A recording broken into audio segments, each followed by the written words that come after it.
Selamat sore, saya Rivaldo Simatupang dari 12 Akuntansi 1. Di sini saya ingin mempresentasikan tentang PPN dan PPNBM. Poin pertama yaitu dasar PPN dan PPNBM. PPN itu adalah pajak yang dibebankan atas transaksi jual beli barang atau jasa yang dilakukan oleh wajib pajak yang telah menjadi pengusaha kena pajak. Lalu yang kedua, PPNBM itu adalah pungutan tambahan setelah atau di samping PPN. Lalu ada mekanisme PPNBM. Ada 5, yaitu impor dan penyerahan BKP yang tergolong mewah dikenakan PPNBM.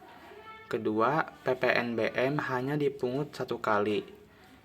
Ketiga, PPNBM tidak dapat dikreditkan. Yang keempat, tarif PPNBM terakhir diubah dengan Undang-Undang Nomor 18 Tahun 2000 dengan tarif 75%. Yang terakhir, atas ekspor yang tergolong mewah dapat meminta kembali PPNBM yang telah dibayar pada waktu perolehan BKP yang tergolong mewah. Lalu ada kendaraan yang tidak dikenakan PPNBM. Berikut karakteristiknya, yaitu 1. Kendaraan CKD.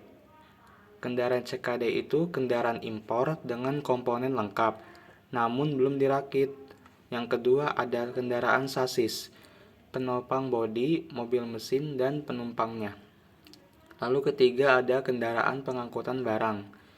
Keempat, ada kendaraan motor 2, roda 2 dengan kapasitas isi silinder sampai dengan 250 cc. Yang kelima ada kendaraan motor untuk pengangkutan 16 orang. Poin B yaitu pengukuhan PKP.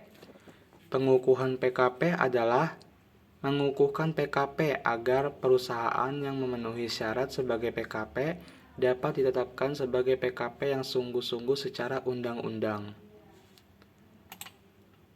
Lalu ada ketentuan tambahan pengukuhan PKP.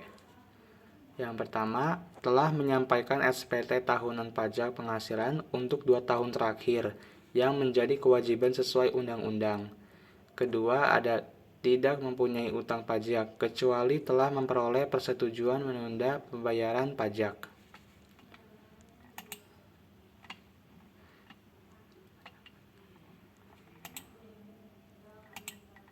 Lalu ada kewajiban PKP. Pertama, melakukan PPN dan PPNBM yang terutang. Kedua, menyetorkan PPN yang masih harus dibayar ketika pajak keluaran lebih besar daripada pajak masukan yang dapat dikreditkan serta menyetorkan PPNBM terutang. Yang ketiga, melaporkan PPN dan PPNBM yang masih terutang. Keuntungan sebagai PKP. Pertama, bisnis berbadan hukum. Kedua, kredibilitas usaha yang didirikan. Ketiga, peluang kerjasama bisnis besar. Dan terakhir, meningkatkan efisiensi produksi. Apa saja objek PPN dan PPNBM? Pertama, kendaraan bermotor. Kedua, rumah mewah. Ketiga, pesawat pribadi. Keempat, kelompok balon udara. Kelima, senjata api. Dan terakhir, kapal pesiar mewah. Tarif dan dasar pengenaan PPN dan PPNBM. Tarif pertama yaitu 10%. Itu berlaku bagi kendaraan umum, alat rumah tangga, rumah mewah. Lalu tarif kedua ialah 20% dengan alat fotografi, permadani, alat olahraga impor. Lalu tarif ketiga yaitu 25%. Ada kendaraan berat dan berbahan bakar solar. Tarif terakhir yaitu 35%.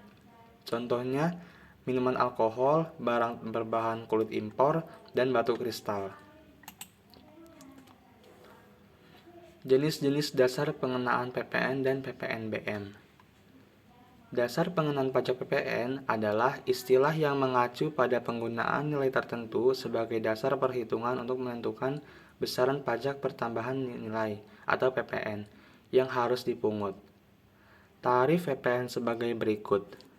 Untuk penyerahan dalam negeri sebesar 11%. Ekspor BKP berwujud serta ekspor JKP sebesar 0%.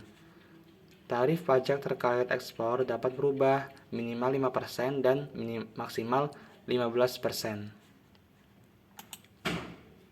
Lalu faktur pajak PPN dan PPNBM. Faktur pajak harus mencantumkan data-data sebagai berikut. Ada nama, alamat, dan NPWP yang menyerahkan BKP atau JKP. Kedua, nama, alamat, dan NPWP pembeli BKP atau penerima JKP. Ketiga, jenis barang atau jasa, harga jual atau penggantian, dan potongan harga. Keempat, PPN yang dipungut. Kelima, PPNBM yang dipungut. Keenam, kode, nomor seri, dan tanggal pembuatan faktur pajak. Terakhir ada nama dan tanda tangan yang berhak mentandatangani faktur pajak. Lalu ini ada contoh soal perhitungan PPN dan PPNBM. PT Cheer Up mengimpor BKP yang tergolong mewah dengan nilai impor senilai 300 juta. Atas impor tersebut dikenai PPN sebesar 10% dan PPNBM sebesar 30%. DPP atas impor BKP yang tergolong mewah tersebut senilai 300 juta, yang mana tidak termasuk PPN dan PPNBM yang dikenakan BKP atas impor BKP tersebut. Pertanyaannya, hitunglah berapakah jumlah yang harus dibayarkan PT Cheer Up atas impor BKP yang tergolong mewah di atas. Lalu cara pengerjaannya ialah diketahui bahwa nilai impor BKP tersebut ditetapkan sebagai DPP yakni senilai 300 juta. Pertama, PPN 300 juta tersebut dikali 10% yang menjadi tarif PPN-nya yang hasilnya 30 juta. Lalu perhitungan PPNBM 30% dikali 300 juta hasilnya 90 juta. Lalu perhitungan nilai impor BKP total 300 juta ditambah 30 juta ditambah 90 juta hasilnya 420 juta.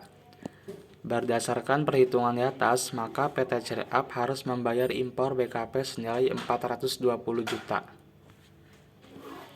Lalu setelah perhitungan ini, kita bisa ke poin SPT, masa PPH, SPT, masa PPN, dan PPNBM.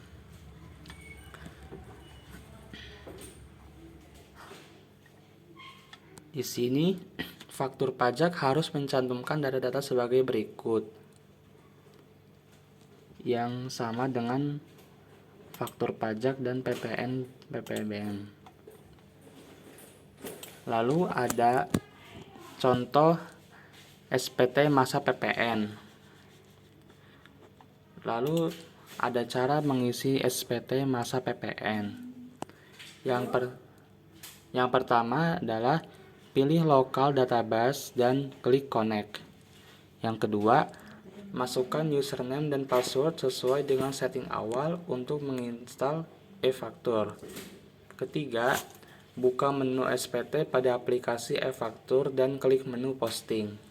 Keempat, pilih masa pajak dan tahun pajak sesuai dengan masa yang akan dilaporkan. Misalnya, masa bulan Januari 2018, tanggal 1 bulan 1 2018, isilah pembetulan dengan kode 0. Klik cek jumlah dokumen PKPM atau pajak keluaran pajak masukan, apakah sudah sesuai. Setelah itu, klik menu posting sampai muncul keterangan data SPT berhasil dibentuk. Kelima, klik menu SPT, pilih menu buka SPT. Akan muncul daftar SPT yang Anda sudah buat. pilih masa pajak, klik menu buka SPT untuk diubah. Keenam, setelah itu jika SPT PPN Anda menjadi nihil, maka Anda harus membuka induk SPT yang dipilih namanya formulir induk 11. Klik menu SPT, pilih formulir induk dan klik menu 1111, satunya 4 kali. Ketujuh, klik bagian 6, isi tempat dan tanggal waktu laporan. Klik menu simpan, jika muncul pesan data berhasil disimpan, klik OK. Kedelapan, setelah simpan, pilih kembali di menu SPT. Klik menu buka SPT, pilih masa pajak SPT yang akan dilaporkan. Klik buat file SPT. Klik OK jika muncul pesan CSV SPT berhasil dibuat dan cetak SPT induk beserta lampiran AB dalam SPT masa PPN 1111, satunya 4 kali. Lalu kesembilan, simpan file PDF tersebut di dokumen dengan klik save sampai dengan muncul pesan PDF SPT induk dan AB berhasil dibuat. Kemudian klik OK. Cetak file CSV atau PDF yang sudah tersimpan di file dokumen serta masukkan CSV atau PDF dalam flash disk.